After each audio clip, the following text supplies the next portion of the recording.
ఇక ఈ నెల 26 నుంచి తెలంగాణ అసెంబ్లీ సమావేశాలు జరగనున్నాయి. ఫిబ్రవరి 28న అసెంబ్లీలో బడ్జెట్ ప్రవేశపెట్టనున్నారు. మొత్తం 15 రోజులు సభ నిర్వహించే అవకాశం ఉంది.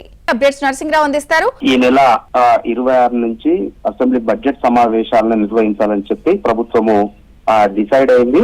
సో మొదటి రోజు ఉభయ సభల సంయుక్త సమావేశం ఉంటుంది. ఉభయ సభలను ఉద్దేశించి గవర్నర్ ప్రసంగిస్తారు.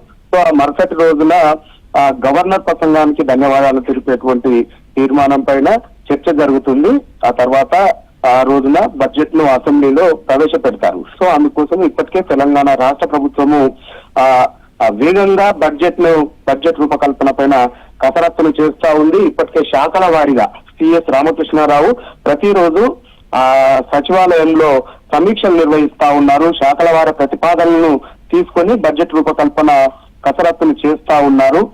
నిన్నటికి నిన్న అన్ని శాఖలకు సంబంధించి మంత్రులు అధికారులతో డిప్యూటీ సీఎం ఫైనాన్స్ మినిస్టర్ బట్టి విక్రమార్క కూడా సమీక్షలు చేశారు. సో ఇప్పటికే బడ్జెట్ కసరత్తు అనేటువంటిది తుది దశకు చేరుకుంది. 2025-26కు సంబంధించినటువంటి బడ్జెట్ 3.4 లక్షల కోట్లతో ప్రవేశపెడితే అది ఈసారి మరో 15 నుంచి 20 కోట్లకు పెరిగేటువంటి అవకాశం ఉన్నట్లుగా తెలుస్తా ఉంది. ఈసారి బడ్జెట్ లో కూడా సంక్షేమానికి అదేవిధంగా అభివృద్ధికి పెద్దపీట వేస్తూ ముందుకు వెళ్లేటువంటి లక్ష్యంతో బడ్జెట్ ప్రిపరేషన్ పైన ప్రభుత్వము దృష్టి సారించింది.